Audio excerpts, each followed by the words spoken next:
எல்லாருக்கும் வணக்கம். என் சார்பாகவும், என் டீம் சார்பாகவும், என்டையர் மணி பேச்சு குரூ சார்பாகவும், உங்களுக்கும், உங்க சொந்தக்காரங்களுக்கும், நண்பர்களுக்கும் உகாதி நல்வாழ்த்துக்கள். இந்த நாள்ல எல்லா செல்வமும் உங்களுக்கு சேரணும்.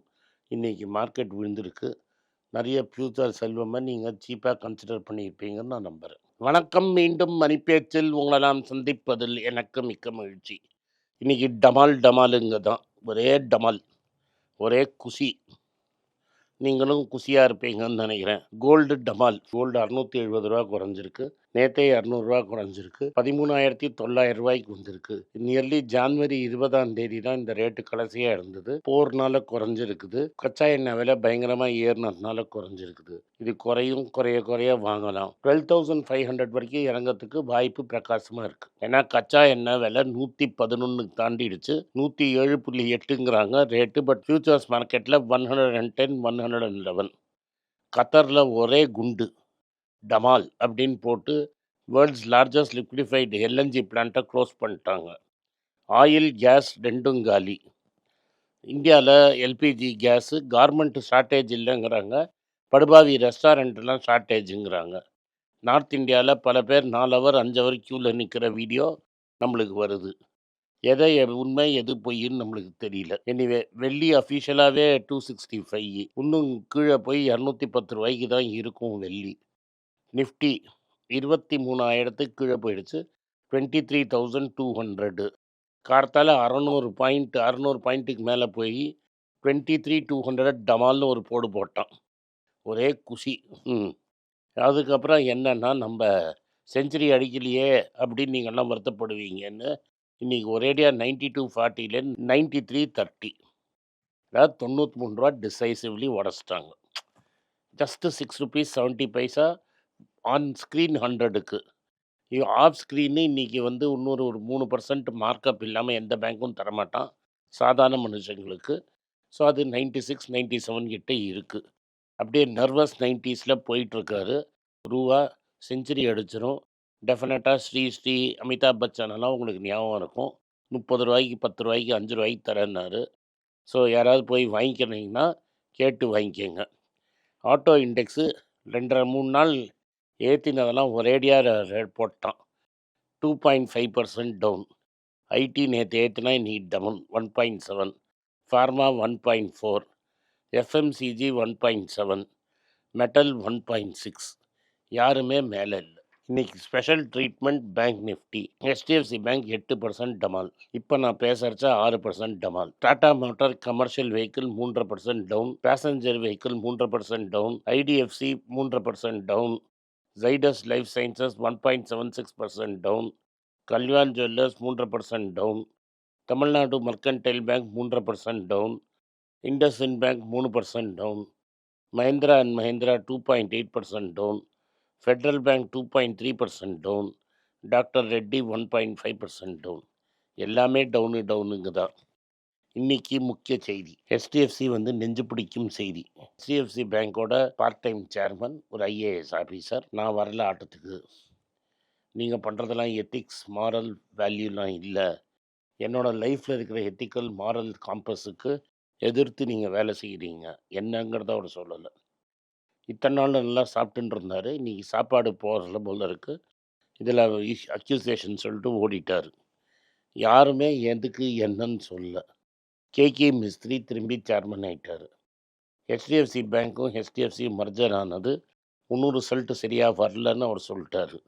ஸோ ஓவராலாக பார்த்தீங்கன்னா ஹெச்டிஎஃப்சி பேங்கை போட்டு செலுத்தி அடிச்சிட்டாங்க. பல கான்ட்ராக்டுகள் பல விஷயங்கள்லாம் அங்கே நடக்கிறதுன்னு நம்மளுக்கு தெரியும். எதை அவர் சொன்னார் சொல்லலைன்னு தெரியணும். ஒன்றும் அதை பற்றி ஸ்டேட்மெண்ட்டே வரல, டீட்டெயில்ஸ் ஒன்றும் வரல. மரண அடி. நம்ம ஹாக்கியை தூக்கி ஓடி போய் 1 2ன்னு கன்சிடர் பண்ணலாம். பெருசாக கன்சிடர் பண்ணிங்கன்னா மாட்டிப்பீங்க. 1500 பாயிண்ட் கிட்ட பேங்க் நிஃப்டி டமால். 3 நாளாக ஏற்றினதை ஒரே நாளில் தள்ளிட்டான் பேங்க் நிஃப்டி. நிஃப்டி இன்னும் குத்தியை பிடிச்சி நின்றுட்டு இருந்தான். இன்னும் 22,900 வரைக்கும் போச்சு. இங்கே 23,180. இன்னும் 200 டமால் அடித்தா அந்த லோவஸ்ட் பாயிண்ட்டுக்கு போயிடுவான். இன்றைக்கி இல்லாட்டா நாளைக்கு அடிப்பான். தண்ணி தெளித்து ஆட்டோ அடிக்கிற மாதிரி அடிப்பாங்க. அதனால பார்த்து நீங்க 1, 2, 1, 2ன்னு கன்சிடர் பண்ணுங்க. வேற ஒண்ணும் ரிஸ்க் எடுக்காதீங்க. எடுத்தா உங்களுது. எனக்கு இல்ல. ஃபெட் ஹாக்கிஷ் ஆயிட்டான். இப்ப வந்து வாரெல்லாம் இருக்குப்பா. விலைவாசிலாம் ஏறப்போகுதுப்பா. அதனால ரேட் கட்லாம் பேசாதப்பா அப்படின்ட்டான். பவல் என்ன சொல்ட்டாரு, நான் ரொம்ப ஸ்ட்ராங்கா இருப்பேன். அதனால இந்த அன்சர்டனிட்டிய பத்திலாம் நான் கவலைப்படுறதில்ல. ரேட்ட ஏத்த மாட்டேன். நான் ஃபெட்ட விட்டு எங்கேயும் போறதில்ல. அங்கேயே இருப்பேன். என் மேல இருக்கிற ப்ரோப் க்ளோஸ் ஆகுற வரைக்கும் இருந்து அடுத்த ஆள் தலைய அறுப்பேன். எனக்கு அதுக்கு 2 இயர்ஸ் டேர்ம் இருக்கு. எந்த ராஜா, எந்த பட்டணம் வந்தாலும், நான் இங்க இருந்து என் கருத்த சொல்லிக்கிட்டே இருப்பேன் அப்படிங்கிறாரு. பேங்க் ஆஃப் ஜப்பானு ரேட்ஸ அப்படியே புடிச்சு வச்சிருக்காங்க. நாங்க ரேட்ட ஏத்துவோம்னு சொல்லியிருக்காங்க. வேர்ல்ட்ஸ் லார்ஜஸ்ட் நேச்சுரல் கேஸ் வந்து கத்தரு. அந்த ஃபீல்ட டமால்னு ஒரு குண்டு போட்டு காலி பண்ணிட்டாங்க. அதனால விலை ஏறும். ஆயில் ஃப்ரைடே நைட்டு 109 தாண்டிடுச்சுங்கன்னா, அப்ப 110, 111ல இருக்கு. திரும்பி உலகம் சும்மா இல்லாம எண்ணு வருமா? பெட்ரோ யுவான் ஒரு கன்ஃப்யூஷன கிளப்பி விடுறாங்க. ஹோர்முஸ் கிரைசிஸ் வந்து இந்தியாவோட எனர்ஜிய படுத்துது. வந்த கச்சா எண்ணெய் கூட ஒரு நாள் சப்ளை தாங்கிறாங்க. அதனால கேஸ் ப்ராப்ளம் கன்டின்யூ ஆகுது. கேரளால வந்து கேஸ் வந்து இறங்கலையாம். 23ஆம் தேதியோ, 22ஆம் தேதியோ எல்லா ஹோட்டலும் பந்தான். இந்த சைடு போறீங்கன்னா செக் பண்ணிட்டு போங்க. கர்நாடகால என்ன சொல்றாங்கன்னா, இருக்கிறது 40,000 ரெஸ்டாரண்ட்டு. வந்து இறங்கியிருக்கிறது புதுசா 1000 சிலிண்டர். என்ன பண்ணுறதுன்னு தெரியலங்கிறாங்க. அங்கே பல இது மூடிட்டே இருக்காங்க. கோல்டும் வெள்ளியும் கிராஷு. கோல்டு ஆனால் நம்ம கொடுத்தா கால் தப்பிச்சுது. சில்வர் 77 கிட்ட வந்துருச்சு. கூடிய சீக்கிரம் 70க்கு வந்துடும். எஃபிஐ வந்து 75,000 கோடி ரீச் பண்ணிட்டான். நம்ம எல்லாரும் கை தட்டுவோம். 17th வரைக்கும். அதுக்கப்புறம் 2 நாள் ஆயிடுச்சு. ஸோ 80 ரீச் பண்ணிடுவான். செஞ்சுரி போடுவானா மாட்டானா அப்படிங்கிறது தான் கேள்வி. செஞ்சுரி போட்டால் $11 பில்லியன் வெளில போயிடும். இப்போவே வந்து 72ன்னா 9 போயிடும்னு 8 டெஃபினட்டாக போயிடுச்சு. 9 நோக்கி வந்துட்டுருக்குறான். அடுத்தது நம்ம ருப்பி ரெக்கார்ட் லோ. இன்னும் ப்ரெஷர் ஏறிட்டே இருக்குது. இன்னும் ஒரு 10 நாள் குண்டு போட்டால் 95, 96, 97 வந்தால் சென்டம் போட்ட மாதிரி. பட் இருந்தாலும் ரெகுலர் செஞ்சுரியே அடிச்சிருவார். பொறுமையாக இருங்க. அதனால் டாலர் ஏர்னிங் ஸ்டாக்ஸ்லாம் நம்மளுக்கு நல்லது. பிஎஸ்யூ ஸ்டாக்ஸு 6 லட்சம் கோடி புஷ்ஷுன்னு போயிடுச்சு. இதுக்கு தான் கன்சிடர் பண்ணாதீங்கன்னு சொன்னேன். நான் ஒரே ஒரு கேள்வி கேட்டுக்கிறேன். நாங்கள் வெள்ளைக்காரன் போனால் எங்களுக்கு கவலை கிடையாது. ரீட்டைல் இன்வெஸ்டர் தான் எங்கள் ஷாக் அப்சார்பர். அந்த ஷாக் அப்சார்பர் இருக்கிற வரைக்கும் எனக்கு கவலை இல்லை அப்படின்னு பேசினாங்களே. இப்போ மியூச்சுவல் ஃபண்டில் போட்டவன்லாம் தலையில் வெள்ளத்துண்டை போட்டு இருக்கிறானே, அவனுக்கு என்ன பதில் சொல்ல போகிறோமா அப்படின்னு நான் கேட்குறேன். ஜிஎஸ்டி கட் பண்ணது ரேட்டெல்லாம் குறையும்னு நினச்சிங்க. வெறும் கார் ரேட்டு மட்டும் குறைஞ்சு தான். மற்ற ரேட்டெல்லாம் குப்புன்னு கட் பண்ணதோட ஜாஸ்தியாக ஏறி ராக்கெட்டில் ஏறிடுச்சு.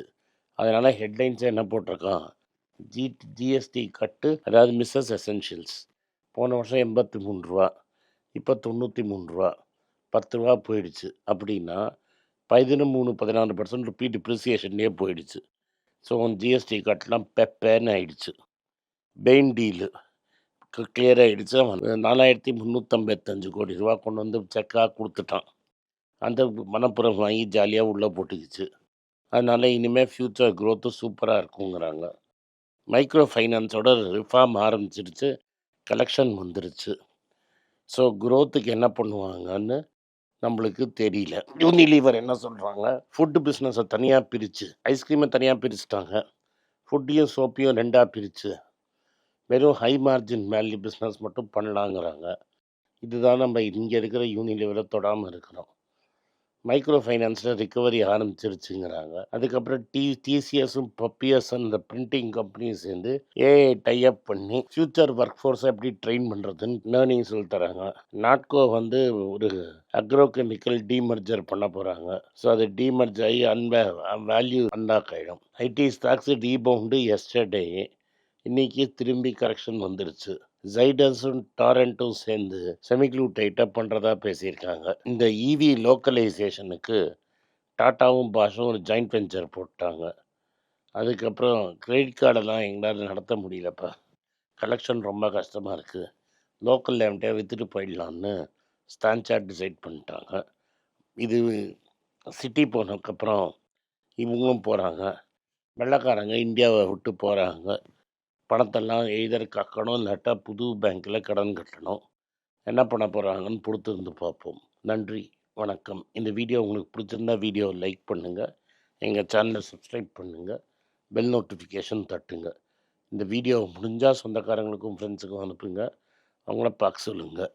நன்றி, வணக்கம். எல்லாருக்கும் வணக்கம். குழந்தைங்களுக்காக ஃபைனான்ஷியல் லிட்ரஸி, மணி ஃபார் நத்திங்னு 2வது பார்ட்டு. அண்ட் இதில் வந்து செக் எழுதுறது எப்படி, டெபாசிட் ஸ்லிப் எழுதுறது எப்படி, பணம் எப்படி வந்தது, பார்ட்டர்லேருந்து டிமானிட்டைசேஷன் வரைக்கும் எல்லாத்தையும் கவர் பண்ணியிருக்கோம். உங்கள் குழந்தைங்க அப் டு ஏஜ் 10-12க்கு ரொம்ப யூஸ்ஃபுல்லாக இருக்கும். இந்த புக்கு இப்போதைக்கு ஒரு ஸ்பெஷல் ப்ரைஸில் 450 ரூபாய்க்கு கொடுக்குறோம். இதை யூஸ் பண்ணிக்கங்க. நன்றி, வணக்கம். moneypage.com வெப்சைட்டை சப்ஸ்கிரைப் பண்ணுங்கள். ஒரு வாரத்துக்கு 4 ப்ரீமியம் ஆர்டிக்கலும் ஃப்ரீ ஆர்டிகல்ஸ் ஒரு 10லேருந்து 15 நாங்கள் போடுறோம். இது சப்ஸ்கிரிப்ஷன் ஒரு மாதத்துக்கு 99 ரூபா தான். இங்கே சொல்கிற கான்செப்ட்ஸை கிரேட்டாக எக்ஸ்பேண்ட் பண்ணி போடுறோம். நீங்கள் படித்தீங்கன்னா உங்களுக்கு யூஸ்ஃபுல்லாக இருக்கும். நன்றி, வணக்கம். வணக்கம். குழந்தைங்களுக்காக ஒரு புஸ்தகம் லான்ச் பண்ணோம். அது ரொம்ப சக்ஸஸ்ஃபுல்லாக இருக்குது. யாருக்கெல்லாம் அந்த புஸ்தகம் போகணுமோ எங்கள் டீமுக்கு கான்டாக்ட் பண்ணுங்கள். கீழே இருக்கிற நம்பர்லேயும் வெப்சைட்லேயும் கான்டாக்ட் பண்ணிங்கன்னா உங்களுக்கு அந்த புஸ்தகத்தை நீங்கள் வாங்கிக்கலாம். மற்ற எங்கள் புஸ்தகமும் அவைலபிள். எங்கள் வெப்சைட் மூலமாகவும் வாங்கலாம். கீழே இருக்கிற வாட்ஸ்அப் நம்பர்லேயும் மெசேஜ் அனுப்பலாம். நன்றி,